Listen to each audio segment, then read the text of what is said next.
2024학년도 9월 학력평가. 먼저 16에서 20번인가 19번까지, 19번까지 이제 현재 조사를 본다. 보기 전에 19번에 왼쪽 준 거 있지.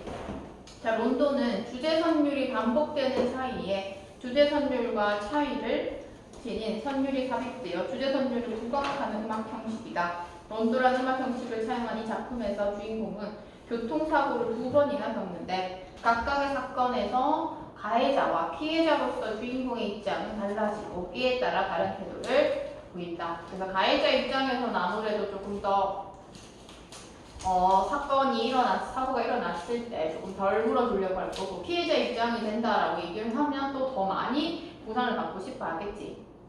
그래서 또한 주인공 이외의 인물도 자신이 겪은 교통사고에서 자신의 입장에 따른 이해관계를 생각하며 행동하는 모습을 보이고, 작가는 이러한 인물들의 모습을 통해 현대사회의 이해타산적 세태를 드러내고 있다. 마지막에 있는 부분이 핵심이다 라고 살펴볼 수가 있습니다.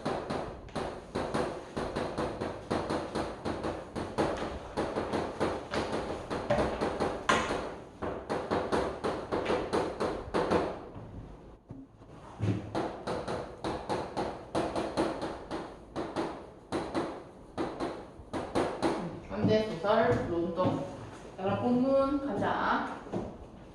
자, 부분 줄거리에 보면 불우이웃을 돕기 위한 물품을 기증하기 위해 우체국에 들른 그는 주차하는 도중 노인의 승용차 범퍼를 살짝 긁고, 그럼 여기서 가해자는 누구야? 그지? 그 노인과 시비 끝에 경찰관의 중재로 보험 처리를 하기로 한다. 그럼 그가 가해자가 되고, 그 다음에 긁힌 사람이 뭐가 노인이 되겠으니까 피해자가 되겠지.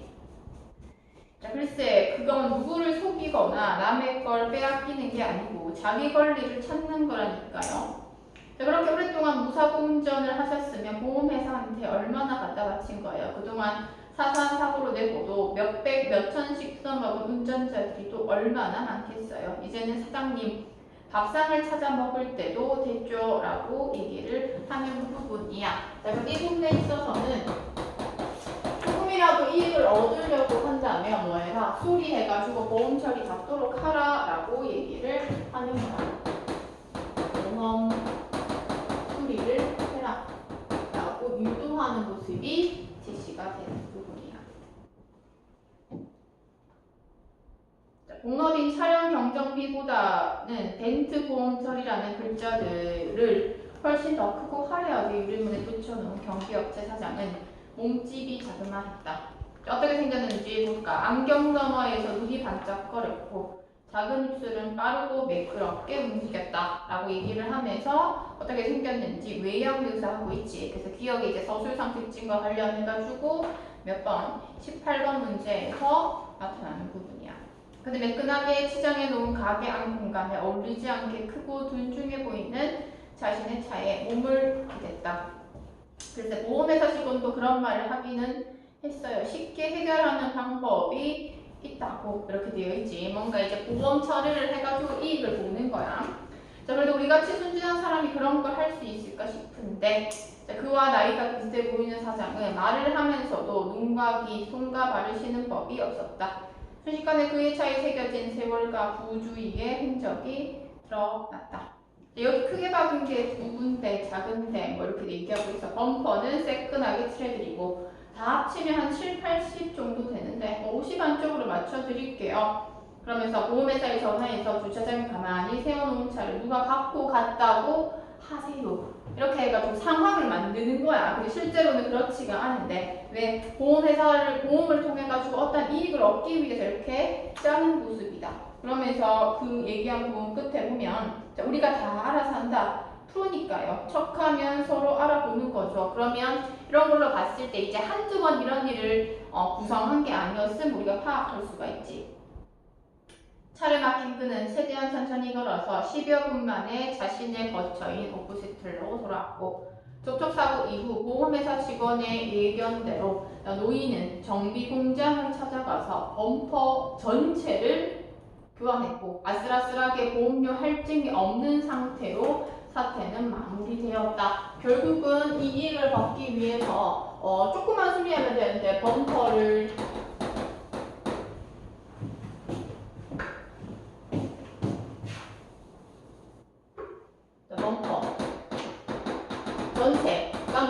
되는 건 아닌데 범퍼를 전체를 수리함으로써 뭐 하게 되는 거 조금의 더 큰 이익을 얻기 위해 가지고 하는 모습이지 이기적인 모습 우리가 파악할 수가 있어. 그는 노인과 시비를 벌이는 와중에 하프를 차를 발로 차고 주먹질을 한 뒤 생긴 흔적을 포함해 차에 생긴 크고 작은 상처를 손볼까 싶어서 차량 정비와 외장 수리를 전문으로 한다는 오피스텔 정비업체를 찾아갔다. 자, 그러면서 대학교에 제 차를 주차장에 놨는데 어떤 놈이 살짝 받고 도망을 간 것 같아서요 라고 얘기하지. 그랬더니 예 고객님 정말 상심이 크시겠습니다. 보험회사 전화하면 이렇게 뭔가 이게 진심이라기보다는 뭔가 형식적으로 그리고 기계적으로 인사하는 모습이야. 그래서 전화번호라든지 성함이라든지 이런 거 묻는다.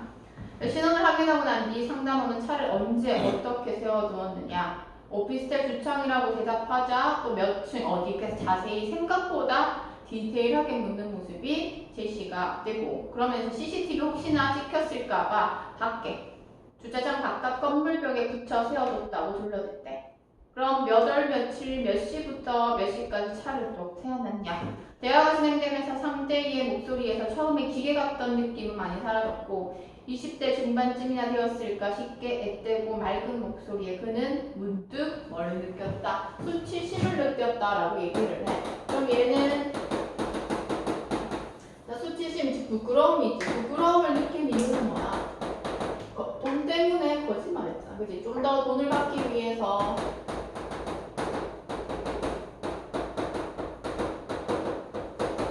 거짓말을 해가면서 이제 돈의 이익을 얻기 위해, 심지어 또 20대였어. 그 20대 정도로 보이는 어린아이한테 그렇게 막 거짓말하는 그 자신이 뭐 수치스러웠다, 부끄러웠다 이렇게 얘기를 해.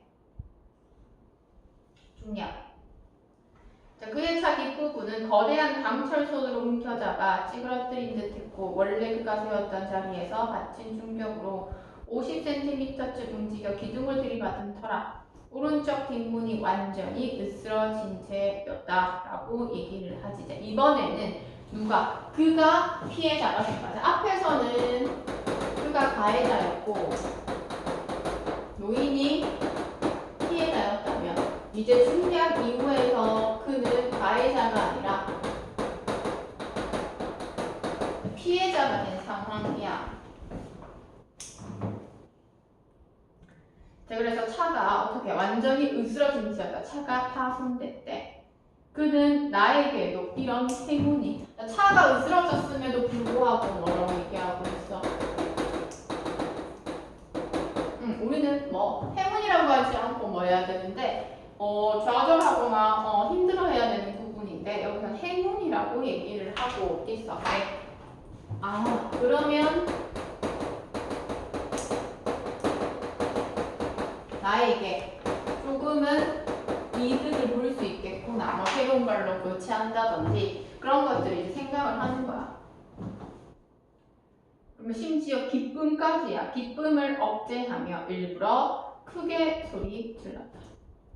아이고 이거 텐트하고 코팅까지 한 게 일주일도 안 됐는데 돈 쳐바른 게 흰쪽도 없네. 막 이렇게. 그래서 중년 남자가 고개를 숙였대. 자, 그럼 아이고 죄송하다. 좋은 차를 잘 타고 계신데 실수를 해서 이렇게 됐다라고 얘기하면서 거듭 사과하는 모습이 제시가 되지. 자, 그럼 체크해야 될 부분. 그는 두 손을 모아 공손히 담례라도 하고 싶은 심정이었다라고 얘기를 하네. 그러면 이제 상대가 가해자가 중년의 남성이었지. 중년의 남성이었는데 거듭 사과하는 모습을 보고 오호라 얘가 생각보다 많이 미안하다고 죄송하다라고 얘기를 하고 있네. 그러면 내가 조금 과도한 보상을 받을 수 있겠구나 이렇게 생각을 하겠지. 그럼으로써 이제 자기도 조금 더 이익을 받을 수 있다는 그런 기대감에 찬 모습이 제시가 돼.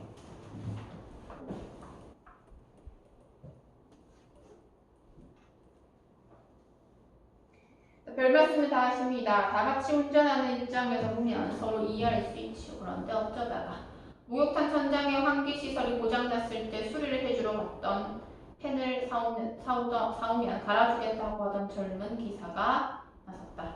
자, 가이드 차주가 여기 있는 분 맞고요. 뭐 3205 이런 거 확인하는 것은 뜻이 된다. 그 부분 읽어보면 되고. 자, 그러면서 이제 넘겨서 7페이지 보면 그 차 완전 개박살 났다. 차주분이 폐차해야 되겠다고 하더라고요. 출고 10년 된 코란도인데 그 차주분 되게 좋아하시면서 라고 얘기를 하지. 앞에서 봤던 이 구도 그치?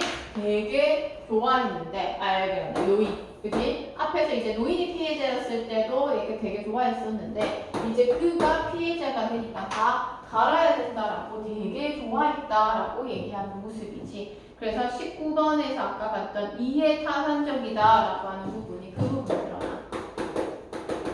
이제는 자기가 피해자가 되니까 뭔가 나에게 득이 있지 않을까. 이해타산적이고 또 이기적인 모습을 우리가 파악할 수가 있죠.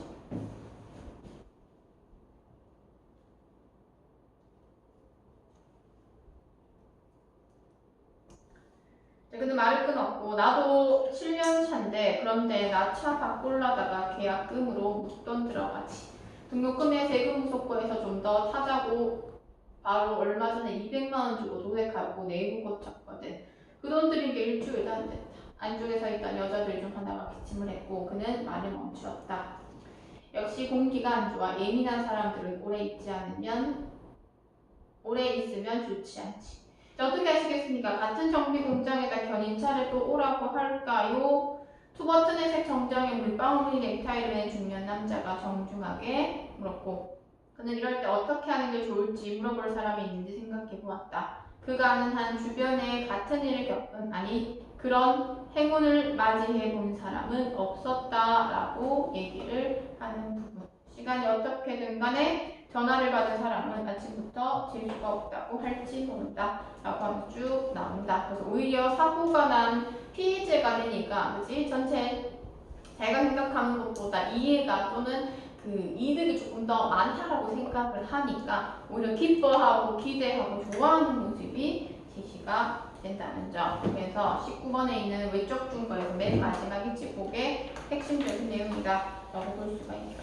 문제는 문학이니까 읽어보면 되고요. 됐지. 고전 3문 말고 38에서 42번 요거부터 하고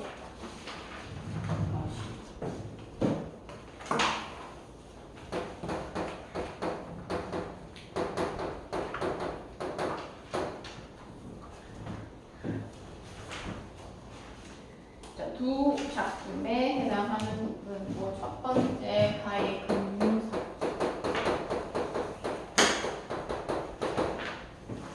얘도 고전이시지만 그렇게 어렵지는 않다. 얘도 마찬가지 42번의 외적 증거 한번 보고 갑시다.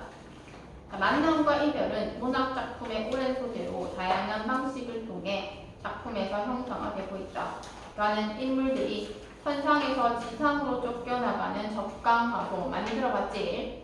사용해서 화자와 임의 운명적인 사랑과 이별을 나는 글쓴이의 외손녀 사이의 일화를 통해 사별한 외손녀에 대한 애틋한 사랑과 이별의 정안을 보여주고 있다.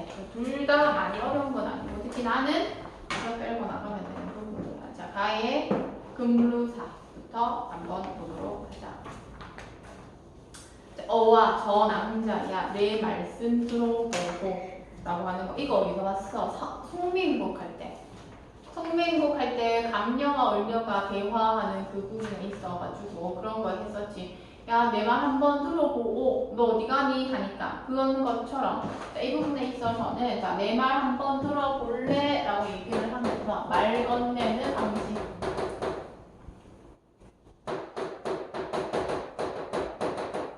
말 건네는 방식이 드러난다 라고 살펴볼 수가 있고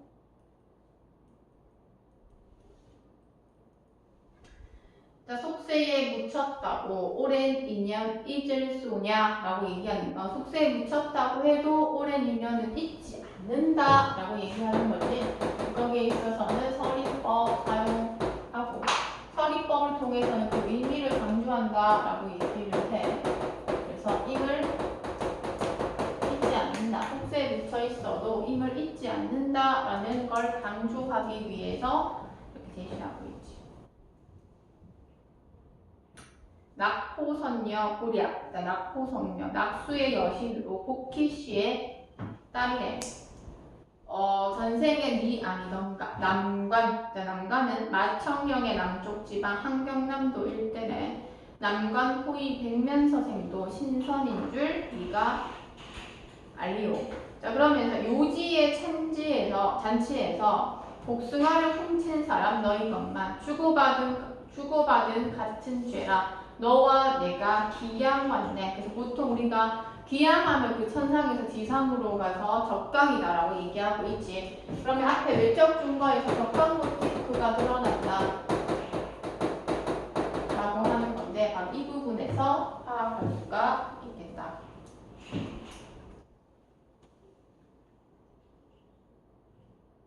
자, 그러면서 넓고 아득한 천하의 동서로 나누이니 그리고 넓고 넓은 푸른바다 은하수가 되어 있다. 이렇게 얘기하고 있네. 여기서의 핵심은 넓다라고 하는, 넓고 넓은 이라고 하는 활용형이긴 하지만 넓다와 같은 시어의 반복이 드러나는 서술상 특징.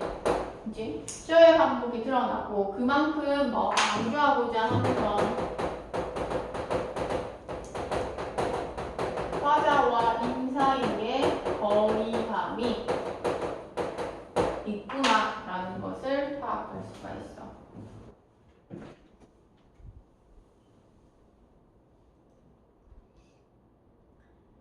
자, 너도 나를 보랴 하면 여덟 곡에 첩첩하고 나도 너를 보랴 하면 한려산이 아득하다. 여기서도 반복 드러나네. 너도 나를 보랴 하면 이라고 하는 부분이지. 이것도 반복되는 부분이야. 운율형 성조소는 시어의 반복도 드러나고 특정 식구의 반복도 드러나네. 그치? 어쨌든 그렇게 해서 서술상 특징 파악할 수 있고 너도 나를 보랴 하면 여덟 고개가 첩첩하다라고 되어 있어. 그 여덟 고개가 첩첩히 쌓여있다 보려고 하는데 또한 한라산이 아득하다. 한라산까지 있어. 보려고 하는데 고개와 산이 막 이렇게 있으면 너를 못 보겠지. 여덟 고개와 한라산에 삼각형 해두고 그치? 그러면 얘는 똑같이 화자와 임 사이를 가로막는 장애물이네. 이러한 장애물들은 뒷부분에서도 계속해서 드러난다. 보려고 하는데 산과 고개가 있으니 보지 못하다 이렇게 얘기해. 그래서 한라산이 아득하다.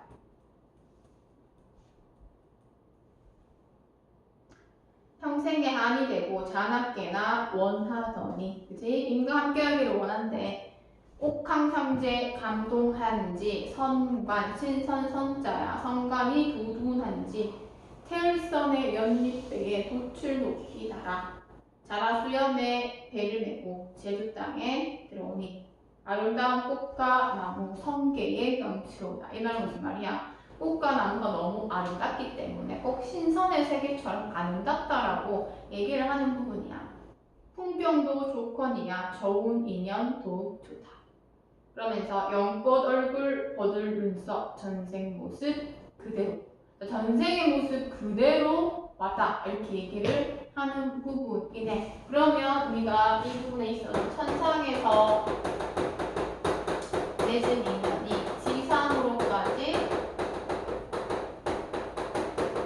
맺어지는구나. 천상의 인연이 지상으로까지 이어지는 그런 상황이 제시가 된다. 그렇기 때문에 전생 모습 그대로 이렇게 제시하고 있지.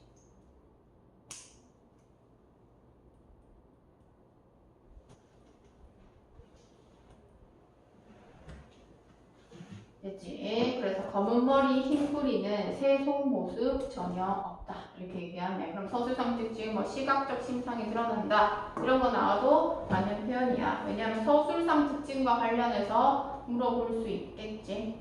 그렇게 해서 파악할 수가 있다. 그래서 얘는 서술상 공통점이 영탄적 표현이라고 38번에 제시되어 있는데 다른 공통점도 있어. 그렇기 때문에 심상이라든지 표현법 등을 잘 봐야 합니다. 자, 나로 갈게. 자, 그리운 외손녀.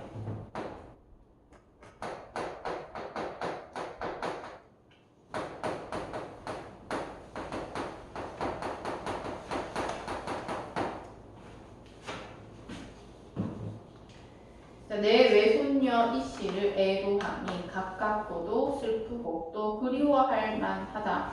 자, 빼어난 슬기와 고운 송품으로 외손녀에 대해서 얘기를 하는데 외손녀는 어떻대? 빼어난 슬기가 있고 고운 성품도 곱고 그러면서 해말 같대. 어찌 옥처럼 있기 때문에 비유지, 지규법이나 비유가 드러난다라고 하면 맞는 표현이야. 이마의 품기 고상하고 폼이 있는 치매를 가진 여인이네. 아우른 사람이 아니겠는가. 비록 아직은 여객, 반소가 지은 여자의 행실을 논한 책이래. 읽고 글 속의 내용을 본뜨지 못했지만 효성스럽고 우애로우며 유순하다.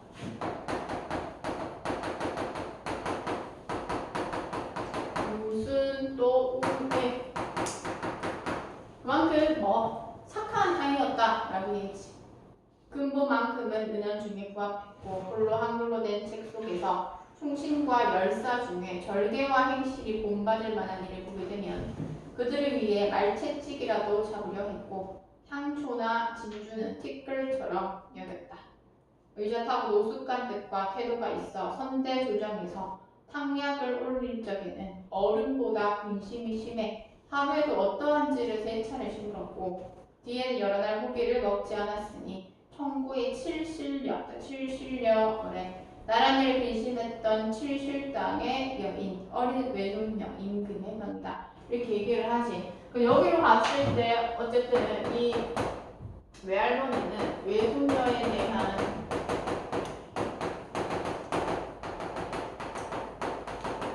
애정이 많구나 라는 걸 파악할 수가 있어. 저렇게 예쁘고 착한 우리 외손녀 이렇게 얘기하는 거야.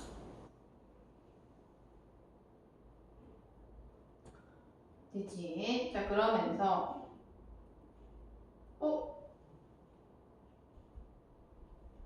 우리 이거 덜 했나 본루사?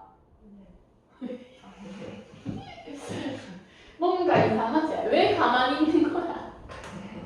왜 가만히 있어? 중략 어쩐지 왜 이렇게 빨리 끝나지? 생각하고 중략 시간에 끝났어? 왜 아무도 말이 안 해줘? 3명인데. 정말 어디서 했어? 중략 전까지 했어? 네. 자, 일단 그럼 다시 돌아와서 자, 중략 전 했으니까 중략 이후 보자. 자, 꽃다운 맹태도 뜬구름이요 사랑도 도덕도다.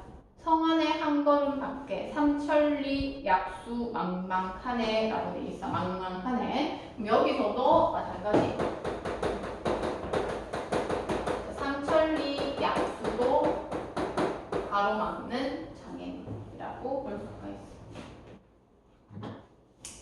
고우는 썩 가는 허리 누구에게 자랑하며 금비녀의 옷가락지 끼고 어디에 논이 있고 청조는 오지 않고 두견이 슬피 울제라고 되어 있어. 두견이가 슬피 울제, 그지? 그러면 우리는 보통 이렇게 나타나면 감정이입의 대상이 드러나는구나. 보통 두견이 나오면 이게 한의 상징이다. 이렇게 얘기를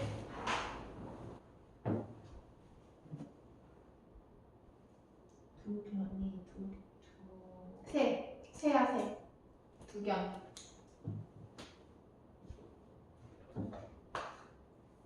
여가불빛 적막한데 가슴에 불이 난다. 이불 누가 끓이오? 이만이면 할 수 없네. 이 병을 누가 고칠 이유 이미 바로 편작이라. 여기서 이제 나타난 서술상 특징은 대꾸법이네. 비슷한 문장 구조가 반복되는 대꾸의 방식을 사용하고 있구나 라고 파악할 수가 있어. 그치? 무엇을 누가 뭐뭐리요. 그럼 여기서 이 병을 누가 고칠 이유 이미 바로 편작. 편작은 우리가 했던 적이 있어. 오전시에서. 편작이라고 하는 건 중국의 아주 뛰어난 명이거든. 그래서 다른 오전시에서도 보면 아무리 뛰어난 편작이 온들 고칠 수가 있겠는가? 라고 하는 부분. 여기 말고 다른 고전시에서 나와. 여기서도 마찬가지. 아무리 명의가 오더라도 어쨌든 이미 그리고 와서 생겨난 병이기 때문에 이미 와야지 고칠 수 있다는 거야. 그래서 이 병은 누가 고치리요? 이미 바로 이사, 명이다. 이렇게 얘기해. 맺힌만 외사랑이 나는 점점 깊어지건만은 무심한 이 임은 허랑하고 박정하다라고 얘기를 하는 부분이야. 그래서 그 부분에 있어서는 임에 대한 원망의 정서가 드러나는구나. 왜? 임보고 허랑하고 박정하다.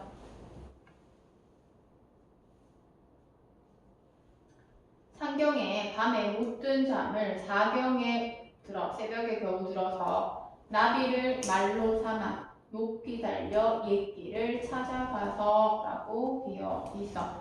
잠 못 드는 건 그렇다 치고 나비를 말로 삼아서 높이 달려 옛길을 찾아갔다 라고 얘기를 하고 있지. 그렇다면 이렇게 실제로 일어날 수 있는 상황이야.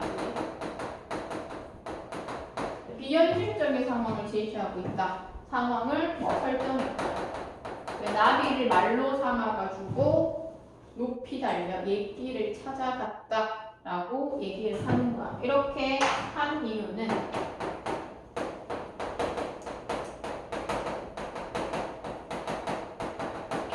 인과 만나고 싶은 그 마음이 크기 때문에 그렇게 옛길을 찾아갔다 라고 볼 수가 있겠지.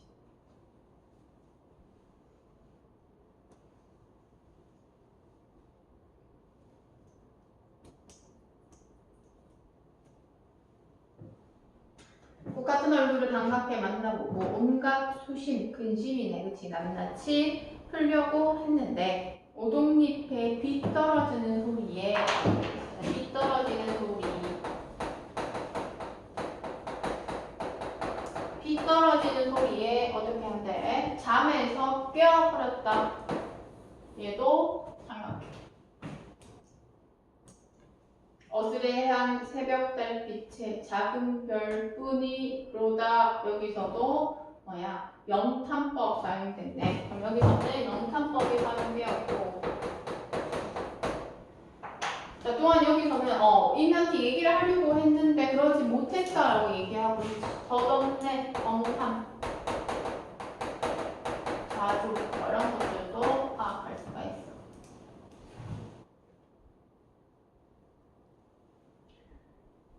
너도 생각하면 뉘우침이 있으리라. 황옥경에 올라가서 상제께 아래 올 때 이 말씀 다 아니면 위죄가 그랬어. 여기서의 위죄는 누구야? 하자의 마음을 아프게 한 죄가 무거울 것이라, 무거우리라. 다시금 생각하여 마음을 돌이켜서 삼생의 오랜 인연, 삼생은 뭐야? 전생, 이생, 우생, 그지? 오랜 인연 저버리지 말게 하라라고 얘기를 하는 부분이야. 그럼 인연을 저버리지 마라라고 얘기하는 건 이미 나 다시 사랑해줘요라고 얘기하는 거야.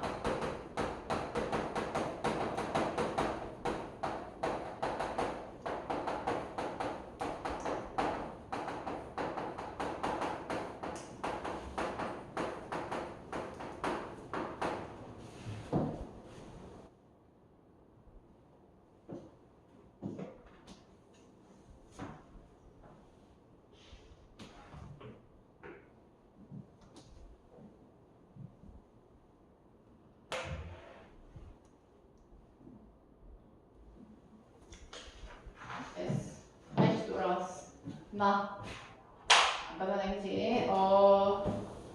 실결을 다시 보는 듯 했다라고 얘기하면서 뭐 하는 거, 외손녀에 대한 애정이 드러났다라고 얘기를 해. 그러면서 여기서 여기서도 영탄법이 사용됐지. 감탄사 나오면 영탄법 사용하고 있다라고 볼 수 있는 거지. 그래서 두 작품의 서술상 공통점이 영탄법이다 라고 할 수 있지. 이처럼 신명한 뜻과 행함을 보이고 이처럼 정숙하고 밝은 성품과 행실을 지니고도 규방 속에 간직되어 있다가 마침내 한 조각 무명천에 거두어지고 흰배에 실려 여우를 거슬려 올라가 황량한 언덕 아래 묻혀 마침내 가리어져 없어지니 이건 결국은 외손녀가 하늘나라 갔다는 거야.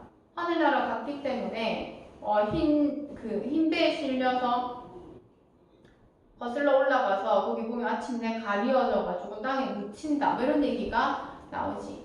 그러면서 여기서는 그 다음에 보면 누가 불쌍히 여기고 누가 세상에 알리겠는가 라고 여기서도 도입법이야. 그럼 서술상 공통점 서리법도 되겠지.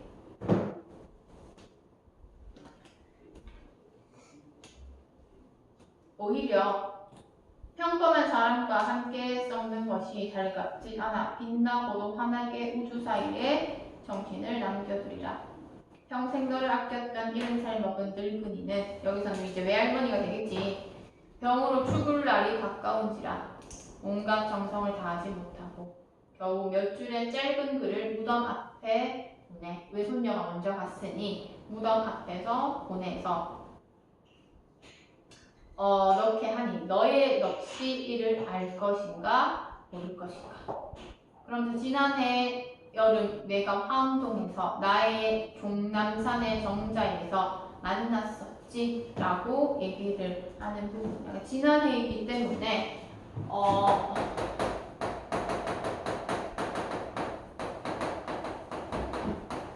외손녀와 겪은 그 일화에 대해서 얘기를 해. 노인이라 몹시 지친 나는 큰 평상이 시원한 대자리 위에 몸을 이었고 그때 너는 네 곁에서 내 곁에서 등불을 밝혀 옛글을 쉬지 않고 읽었다. 매번 기이한 이야기로 무릎을 칠 만한 곳에 이르면 문득 일어나 찬 오이를 먹고 녹주를 마시며 답답함을 풀어내곤 했지. 이때 인경 소리도 그치고 인적도 드물어 숲과 동산이 맑고도 웅창해졌고 주렁이로 떨어지는 소낙비나 평상 머리에 내리는 조용한 비로 쇠락했던 듯이 다시 힘을 얻곤 했었지라고 얘기를 하는 부분이야. 외손녀랑 있었던 그때를 누가 외할머니께서 떠올리게 되고 그러면서 이별해가지고 지금 이렇게 떠올리는 그 자신에 대해서 얘기하고 있는 부분이야.